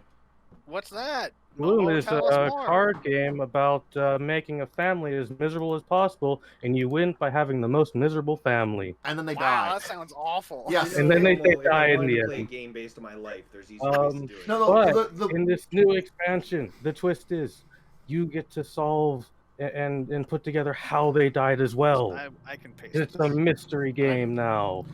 Well, There you go. the thing about Gloom that I like is it's a little bit of like, yes, it is kind of that like but you story tell with it. I think that's the best way to do it. You know, it's sort of like It's so funny. your characters that you have in front of you. Because what you do is you play negative cards on your own characters, and you play positive cards on your opponent's characters. So it's like, you know, like, you add to the story of, like, oh, like, you know, oh, they were wandering in the moors, and all of a sudden they were attacked by bees! You know? Oh, and then she found a nice flower, so she got a little happier. Yeah. I mean, I could see that being fun. It's But then really horrible fun. amounts of dogs ate her to death, you know? So it's like, you know, Ooh. yeah. It's so funny. But everybody looks cool. Everybody has their own family that horrible things happen to, you know? Yeah, and this one now it's got like a mystery game element to it. Yeah. Oh, so it's just D&D backstory, the card game. Mm-hmm. So like it finished the pledge. It's not ongoing now, but they do have you can get information on pre-orders now. So at least if you are interested in it, God, funded in 1 hour. Neat. Yeah, it funded so fast. Sheesh. Hey, Tantus, you had D&D and other tabletop games this week. I did. Why don't you talk about them? One of them I missed the first 2 hours, so I'm excited to recap. Yeah, so let's talk about about the weeks in tabletop, and I'll kind of go on it. So I think my week in tabletop, of course, started with last Saturday evening, where we were talking about it a little bit. We fought a giant radioactive crab monster. Technically, it was radioactive because it was radioactive from like evil cursed necklaces that gave it eldritch energy, radiation. It's really the same thing. It was a giant radioactive crab. It was a huge creature. Not medium, not large, huge. Yeah. Very big. And we went fishing for a crab. None of us realized it was like a crustacean. I thought it was a big fish. Or, you know, but nope. As soon as multiple legs were mentioned, I'm like, this is a fucking crab. Not gonna lie, I was picturing a lobster. Like 3 weeks ago, I made the joke of it being a crab. Yes. And I was like, don't say anything. Because we already fought a giant crab. Well, yeah, you you felt felt the need to turn itself into a howitzer, which I did not appreciate. Yeah, that was the best thing. Because the funniest thing about that is like, one of the players can fly. I should give this thing a ranged attack. Technically, the creature I'm building it off of also had a ranged attack. Its ranged attack was yeet rock. Well, it's a crab. I guess I could have it like spit jets of water, and literally, right before Umber is like, haha, you can't get me up here unless it like can spit or whatever, and literally the name of the attack is spit. I'd like to know that I did not go haha, because I figured he was going to do something like that. It was more like, haha, you totally can't get me, except you're going to. It was a good time. It's a crab battle, yeah. Players had a really good idea. They got a big, huge net. They threw it on the crab. They were fishing it with a goat and a grappling hook because it was huge. So it was basically a fishing hook level for them. Mm-hmm. They convinced a bunch of NPCs to help pull in the chain, and that helped kind of restrain it. So it couldn't really go anywhere except for onto the beach. And it almost killed the party. Yeah. Unfortunately, it rolled a 3 for its initiative, so I didn't get to murder anybody. Nope. It's unfortunate. You'll just have to do it later. Like, let's be honest. You did not make up this monster. What you did is you took a dice and you went to the Pokemon list and you just rolled the dice and you landed on Krabby. Kingler. Excuse me. Kingler. Actually, yes. Sorry. Yeah, Kingler. Cookie, Kingler. You had water spit. You had crush with claws. Yeah, he had guillotine. I've got to activate sound effects for a second here. Give me a second. Oh no. Uh-oh. Oh, you loaded up Pokemon Go. Wait. Please wait the 2 minutes it takes for Pokemon Go to start up. Oh, is that Kingler? Yep.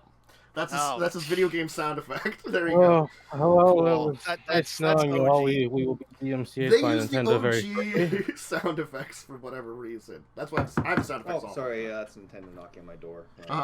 Look, I'm sorry, Pokemon Go loads up in like 5 seconds now on this new phone. Phone. Power of technology. New phone. He had a you have a Sunday game, right? Sunday game we had off, actually. We're going to be switching to weekly, but because last week was Easter, we skipped out on it, and so we're starting our weekly schedule, our hopeful weekly schedule, this week. Fun. But I had Records of Evil, where, yes, they attended an elven mafia wedding, or they were going to. There was a lot of, like, okay, we got to get dressed for it. There was a little bit of, like, okay, we got to stop by these places and get the things, which was a little bit of, like, chuff. But I was adding in the chuff because, again, we were missing Jess, who unfortunately, got one problem solved to get, like, bad cold. Yeah. Mm-hmm. Because she has the luck of the ages. Life hates her. You see, when you anger the dark gods, So, Papa Nurgle sends his regards. Yeah. hopefully she's alive by next week. But anyway, yes. So you attended a nice meeting of mafia people where there was discussion on, like, there's someone that's been attempting to get into the Elven Dawn's territory. And fortunately, the people there were all loyal. So those that had maybe had some tension with the Dawn saw this as an opportunity to get back on good graces with him. And they did. And so they're like, oh, hey, Docs, you've always done assassinations for us. This person's also going to be at this wedding. Kill them in public. And make it look like it's her right-hand man is the one killing her. Oh, so you're playing Clue. Yeah. So now you're at the wedding, and then the problem is the right-hand man wasn't supposed to show up and has, so now you have to do something to, like, distract the right-hand man so he's not at the wedding party when you're murdering this lady in public as him, you know? I would like to say not everyone at the table was apparently loyal because some random dude got dragged off to the back and shot. Oh, Well, yeah, I remember that. Mhm. Yeah. Mm-hmm. He was maybe stealing money. We also had Carrion Crown, I think. Yeah, I did. Did I do Legacies? I did. You did Legacy. Yeah, that's I right. don't. Legacies came before that. Yes, and not the one that you were late for because Insanity was happening, I think. No, I was late for the Thursday. Oh, that was Insanity. Legacies was... You were enjoying your time in Kenya, and it was Carpe the game. I mean, it wasn't bad, but it was the fact is, like... I think we were talking about this, how Umber wasn't feeling 100%, so, you know, and he was busy with taxes anyway. Yeah, I was busy. So he couldn't really add in. Dunce and Worm are very quiet people, so getting them to, like, get a big involvement is not always easy depending on the situation. And in this case, when it's information gathering, unless they're directly doing it, they're not going to be talking to people. They're going to be like, what can I look up online? And I'm like, that's basics, which you already have. So it ended up being a lot of Carpe calling people and talking to them for a lot of it. And I'm like, it was this kind of hard thing because I both wanted to fast forward, and it was hard to fast forward because Carpe was like, I'm calling these people. And I'm like, well, then I have a conversation with you. You know, Yeah. it's sort of like when the player wants to do something, it's harder to fast forward. It was an issue. Like, it wasn't a terrible session. It was a slower session, I think, is what you can call it. I'm nodding, but you can't see. But Yeah, me too. like at the end, at least, you got a guide, and you met a man who seems very, like, suspicious. He's a ghoul. Mhm. He's 100% a ghoul. Fallout? Does he call you Leslie doesn't Spoonsky? know it, but he's a ghoul. So yeah, And yeah. then Carrion Crown happened. And we had Where Carrying Crown. we kicked in the door to a werewolf temple. Mhm. Also kicked in And- their faces. and murdered a bunch of people. The funny thing I thought was, what's it? The Telltale games is like my character, like this werewolf dude, is running away. Mind you, they tried to murder us. And I'm like, I don't want this guy to get away. I'll shoot him. Oh, I rolled a 20. It's Pathfinder. Well, crit confirmed. Cool. That's like 27 damage. Granted, some of it's being resisted. And then he's like, died. And then it's like, you know, damn it, I can't remember your character's name. Anne will Anne will remember remember this, and Zorma will remember this. And then more information came up. I'm like, oh, these guys are actually unforgivably evil. Never mind. Yeah. Yeah. It was the Also, thing that, Zora like, didn't care that much. I thought he cared a little bit. A little, but like Zorm I was just- less on like the caring that you actually did it, and more that it was less that it was who you did it. Like who you did it to didn't care about. It was more the fact of like shooting someone while they're running away as an action itself. yeah, that was Also- like just a also little this morally. person that we don't actually really know, they just kind of showed up and were like, "Hey, I'm gonna hang around with you now." And we're like, Yep. They've been with the party for like 2 days. I think that's like the big issue in that one. It's like a low period of time being together. It kind of adds to that kind of like a little bit of like a. And been with the party is a very ambitious way to put it. They've been around the party for 2 days. They talked to the They showed Zoro. up and now they're kind of following us around a bit. They were told. I'm pretty sure they did say that though. Yeah. It's like I'm from You were sent- organization Y, and I've been sent here to look after you and make sure things happen. You're not getting rid of me. Yeah. Yeah, and we murdered the shit out of some werewolves pretty brutally. Like there were some bugs summoned, Ooh, Yeah. yeah. and then Those teeth, poor- and then a those poor people. thundercloud. Mhm. Granted, They ran away. like because I they gotta say, didn't like wanna it was. fight us It's very anymore. cool to use the staff of swarming insects, but effectively, what you've done is you've 6 out of 10 charges, and it's very hard for B to charge it. Yeah. Jess is never going to use it. Yeah, let's be real. Jess, That people- staff was used for the first time and the last time. yeah, it'll never be used again. She might remember. She might check her character sheet and see something there. No. Might. I mean, she barely remembers what Uh, Thursday can do. Honestly, They also fell off a tower and died horribly. Yeah. yes, because one of them was put to sleep or something while it was climbing up. Or Yeah, one was put to sleep, and it's a treacherous thing. They transform to dogs, mind you. So they're these big wolf creatures, or like medium or size or something. And then they fell off a like 200-foot tower. So like if they were still alive when they were at the top, they definitely weren't when they hit the bottom Oh. Mhm. because fall damage is brutal. Now there's a pissed off tiefling werewolf going up to kill who's ever up there. Mhm. Probably. That's next week. Yeah, that's next week's problem. Yeah. And then we had Children of Wrath, where I feel like this was a lot better than last week because it was Carrie wanted to do something, but got people to be there with her. So for once, it was wisdom-ish. She was going to do it that's anyway. Oh, right. fuck. That's impressive. Mm-hmm. So it's because normally she like just does it on her own. So we start with like kind of the aftermath of last week, where like I think Maxwell's going to go on a honeymoon with his wife at some point in time, and they're going to wait till Kaz finishes building his boat. Which I'm like, if you just take some time, you can freaking build a boat. You're a shipwright. By character creation, you have a docks, and you have a lot of time. You can fucking build a boat. I'm not going to complain about that. And he doesn't want to build like a massive boat. He wants to build like like one of those like a medium-sized boat that can just be like for personnel, travel and stuff. So like like that. a rowboat. No, like not a rowboat. It's the A keel boat? like a keel boat. Like so, it's still like a sailing ship, but it's not like a big one that had like a lot of cargo space and stuff. Okay. Yeah. I don't know boat terms. I do not off the top of my head. Fish had one. Fish had one about the type of boats. So it's like, okay, I'm like, great, okay. Anyway, there was a lot of other, like, there was a couple of minor things, and then Carrie's like, I'm going to take this horrible potion that the Wish told me could make that allows me to speak with the demonic essences inside my bloodline. Because as greater demons, both her grandfather and mother technically still partially exist within her. Like echoes of them kind of thing, like, Neat. That's not weird. Well, I was going for it like it's genetic memory, only it's magic based kind of thing, Like there's Magical genetic memory. Get Oh, that yeah. Magical Assassin's Creed. Normal things that happen every day, right? Like, Yeah. Your long grandmother so- whispers through your blood. she got people to be there with her, to watch her. She took the stuff, got in there, got into conversation with her grandfather. Her grandfather's like, "Look, if you want to go talk to your mom, great.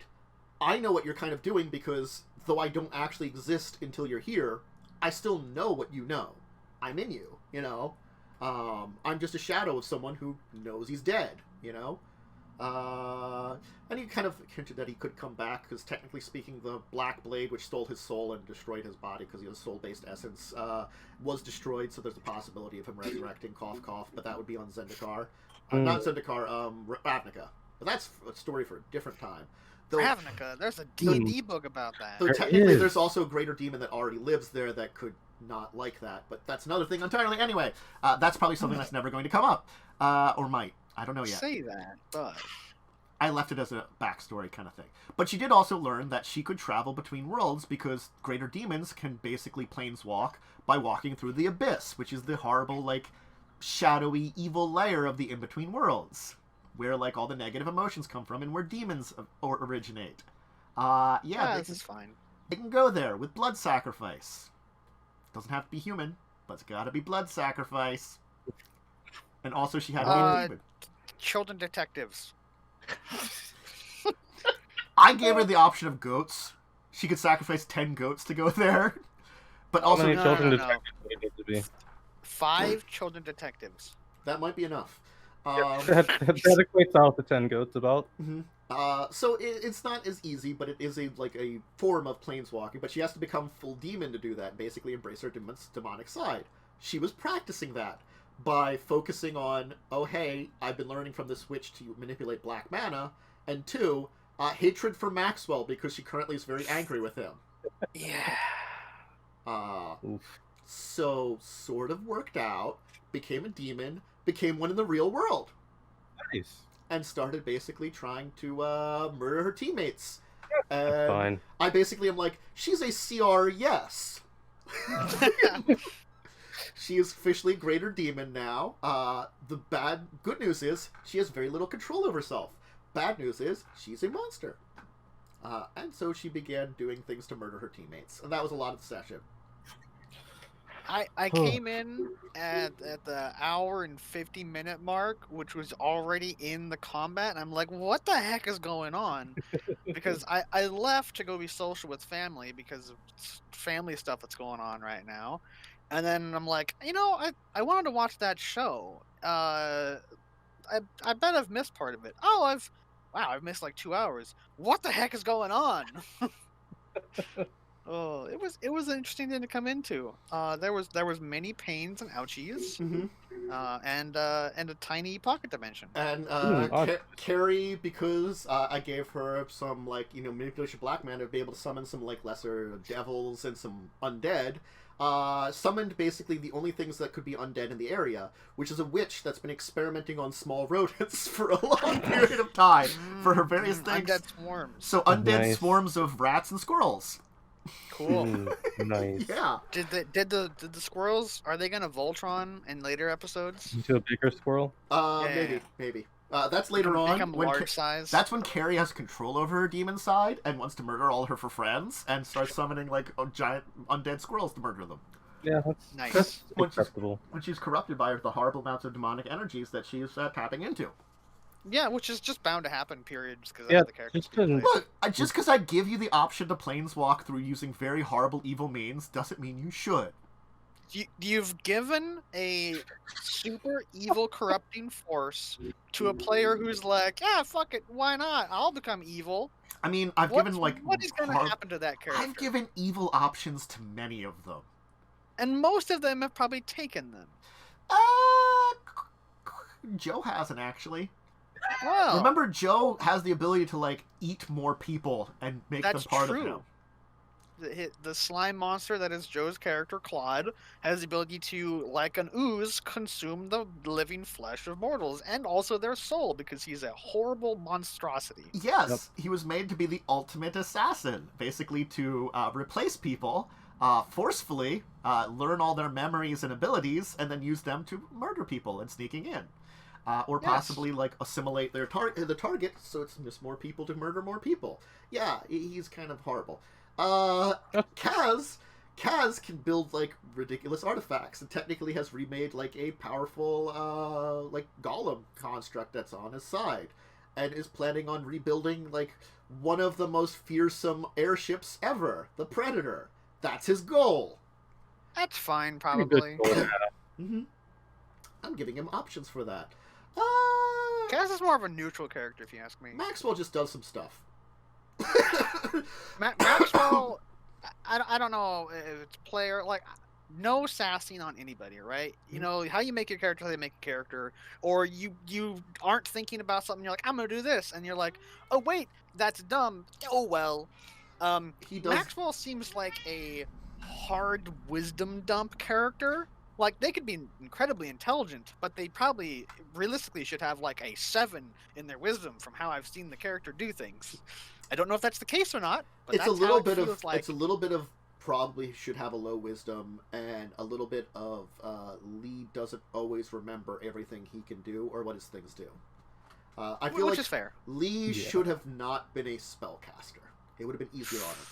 There's also it's also the discovery that his selection of spells weren't great, and because he's been using the SRD, and like Fish was like, there's like an entire spell list, and so like there's a comment in our chat of like, oh my god, there's so many good spells I didn't know about, and I'm like, yes, yes there are. 5e tools. Yeah, use if you're it. playing a 5e game, that is a very, very good website to use. Yep. Mm-hmm. So like he was just using like the SRD, or not the SRD, the stuff that's on Pathfinder, Roll20. Yeah, he was just using the Roll20. Open source. Yeah, there's some decent stuff in there. There's just like they have a lot of the core book spells. Yeah, they have a good chunk of the core book stuff. There's just a few things that would be so much better that they do not have. Unfortunate. But we've saved the best for last. Oh boy. Because Momo is running a Grim Hollow game on Fridays. And what did we do yesterday? Man, what did you guys do? Your actions of fleeing from very easy to kill centipedes may have led to the death of 2 people. The one character then stole church records from the temple. To just be like, I want this list of people names. It's mine now. Puts it in bag, leaves. And then you got a letter being like, hey, you guys are kind of like getting in the middle of stuff you shouldn't. You're now in danger. And you go meet this person, and this person is unfortunately killed by some shadows, and you defeat the shadows. And your first reaction, the party's very first reaction to this dead NPC that they didn't kill was, oh shit, we need to hide the body. To be fair, I am playing a rogue. Yeah. So that they roll the body into a rug and try to sneak it out. But some guards started approaching. So Lightning's character just dumps the body on the floor and runs away. Yep, that's exactly what I did. Seems Don't appropriate. forget though, I also almost single-handedly murdered every single one of the giant centipedes that were attacking us. God, there are 2 elves in the party, a ranger and a rogue. Well, the third elf didn't do shit. That's true. The ranger and the rogue killed everything, and no one else got to really do anything. Although the lovely 50-something-year-old human did go through a door, see centipedes, scream, and then run away. Yeah. And by his actions allowed me to murder more things. Yep. Because I'm playing a rogue. And every time one of these centipedes was next to somebody, mostly the old man, I was like, sweet, sneak attacks, let's go. They had Perfect 7 or 8 hit points. Yeah. They had this. There were 8 centipedes down there, and they didn't need to do anything. They're one body, because they're stupid. They're one intelligent creatures. So 1 or 2 would come out the door immediately dead. More would come out the door dead. It was great. I loved it. I just murdered all of them. It's my turn. All right, sneak attack. Well, he's dead. Does a 23 hit a centipede? Oh, 17 damage. Is it dead? Wow. I love playing a rogue. It's amazing. Rogues. Hi, Damien. Meow. My Friday party are all terrible people. No. I have done nothing wrong. Oh yeah, no. Every time something bad happens, Lightning's character rolls for stealth to leave and just has max rolled every time, and it's just not there. They're just gone. No one sees them.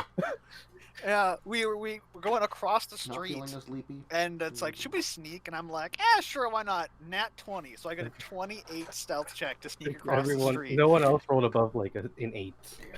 I think everyone pillow. got like it was like a There we 5, go. 7, 8. I think there was a double nat 1. Yeah. Oh, so I was just invisible. So the joke was I was in the Careful. tavern But for this meeting, no one knew. but no one knew where I was. And then unfortunately, I did misread a rule, and it did make the shadow a little too a little bit more powerful. But then it died like immediately Yes, because from fairy a fire. rogue in fairy fire and people peppering it with arrows. Yeah. See- Now, Okay. no, it's just like I'm curious because I feel like there was 2 of them, but I There was- don't know. There was 2 of them. Yeah, okay, that's what I thought. There were 2 so of one them. of them, One technically escaped. that they both died. I bungled the rule on the second one. Oh, interesting. You should have seen the second one, but it ended up not mattering, anyways. Okay. Because from my Good understanding, because times. I think you looked at them more as like a ghost than a Yeah, shadow. I was reading them completely incorrectly from what they were. That's on me, and I've never used a shadow before. Yeah. So, I mean, that happens. yeah, I think it's a relatively inconsequential rule bungle. No, we had a conversation about this after the game, where it's like, Yeah. because when I'm playing the character, I had advantage on undead stuff, but I was like, okay, so I'm gonna roll here, and I just asked like, hey, Momo, the DM, right? Hmm. Do I learn this now, or do I learn it when my turn comes up? And you're like, you learn it on your turn. So basically, I can't tell the party that I know Yeah. it's a shadow until my turn comes up. And there was a little air quotes discussion about using fairy fire because our bard also technically knows it. And so I'm like, why didn't you cast it on your turn? And it's like, that'd be meta. It's like, not really, because it went invisible. But whatever. That's how they wanted to interpret it. That's fine. Good times, good times. Yeah, shadows are cool. Yeah. I'm gonna put that out there. They're Yeah. a cool monster. I think, yeah, we definitely had our deeper discussion on Pathfinder 2nd Edition. I feel like that's the one we discussed a lot of. I don't think there's much, because, I feel like if I took that as a topic, we've already talked about that I completely. feel like we've talked about this many times. I Yeah, don't think we've talked as much about second Not- edition. though. Yeah, not second edition. yeah, I though. think this was a big, chunk of 2nd Edition, because, again, I have to say, I loved 2nd Edition's character creation. It's really good. I like it a lot. I suggest, if you want to, a cool character creation system, I like that. I enjoy it. I think I have the second edition Yeah. core Yeah, book. I It also do. simplifies a lot of what normal Pathfinder does, but it keeps the options that normal Pathfinder does, so it feels like it's somewhere in between 5th and Pathfinder, and it feels like at a very good sweet spot, at least from my experience with it so far. But anyway, maybe we'll chatter about it at some point in time. Maybe a post because I've always talked about doing a one shot. Maybe after I do a one shot and get some. Oh, I'd love to do a second edition one shot. You know, Oh God, my or brain. short campaign or something. We can chat about it then again. But I guess we'll call this is the sort of 5th edition Pathfinder or 2nd edition Pathfinder discussion, and it really became the monster discussion more than anything. It kind of did, but that's fine. Yeah, I'm petting a cat here who's on my lap. Mm. I put this pillow under her Yes. so that she would lay down, because if she's just on my lap, she just stands there, just awkwardly. So totally unrelated to anything other than cats is when I was saying I was doing social stuff with family, we were watching some Marvel movies. We watched Guardians of the Galaxy 2. And during that almost entire movie, I was sitting cross-legged with a cat in my lap. And that's Nice. a chicken with a gun pointing Yeah. at another chicken. And so by the end of the movie, I had my feet were sore from sitting cross-legged, and my thigh was sore from having a cat elbowing me for like 2 hours. Yep. And I'm like, Kitty, I really need to get up and use the bathroom and stretch my legs. But he's just like, nah, your lap is mine now. And he was in my lap for so long, because usually he'll lay for a while and be like, well, I'm done laying on you, I'm gonna leave. But I guess he was just feeling cuddly. Yeah. Damien's very bad at laying down unless you have something over your lap. She wants to be up on your lap. But if you have like a blanket or a pillow or something, she can lie down on it. If not, she stands there awkwardly, and I'm like, you can actually lay down. You know you can lay down.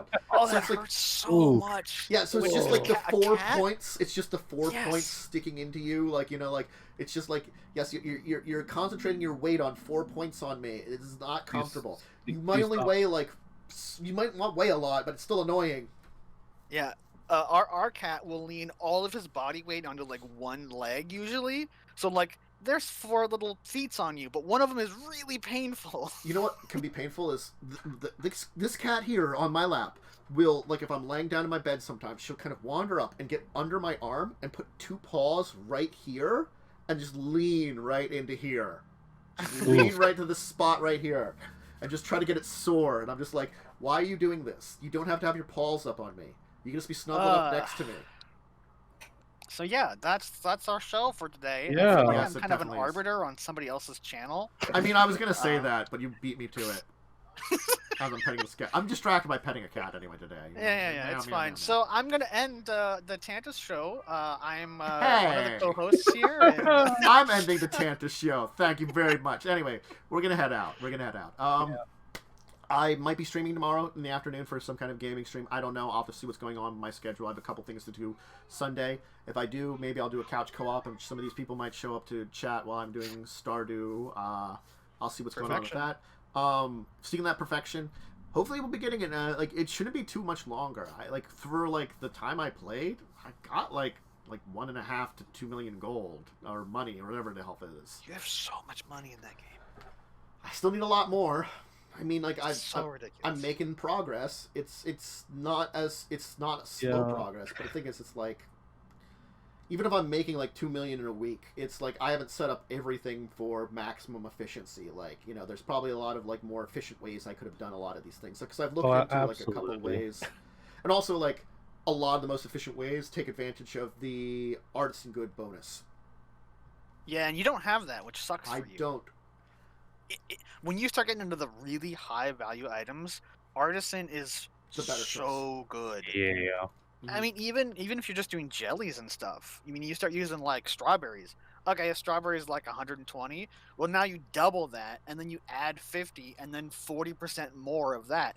It adds up real quick. It really does. It's the unfortunate thing that like that would have been a big bonus in a lot of areas that I didn't go for, and I didn't even think about it at the time because like at the time that I chose stuff, I was hugely much more farming.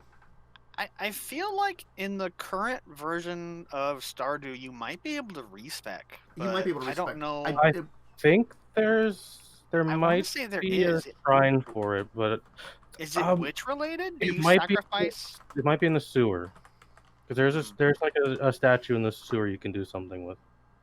Sacrifice Umber to the witch. Yeah. And then optimize your skills for making money. Yeah. And then just have another child. And name it Umber 2, Electric Boogaloo. yeah. It's the... Yeah, that's Oh, you the can show. do that. It's 10,000. Oh my god, I should go do that. You should do that. You will Really make should. that It's in back the in sewers. like one Oh my day. god, yeah. Oh, I should go do that. Just change because I'm not growing anything anymore. I've grown everything I'm gonna grow. Yeah. The artisan one is just better, just straight up. In this case, it Oh, would no more definitely- lap cat. Yeah, I got rid of her because Unfortunate. And there's the 2-hour mark. There's so... a 2 hour mark. Anyway, so yeah, remember, mention all the games. Records of Evil, Mondays, 2 p.m. Legacies of Kain, Tuesdays at 2 p.m. Children of Wrath, 8:30 on a Thursday. Yeah, this show every Saturday at 2 p.m. So I hope everybody has a great day, and stay safe, stay sane, stay healthy. If you don't join me or any of these people for anything else during this weekend, have a great weekend. If I do something tomorrow, hopefully join me for that. And until the next time, farewell. Bye.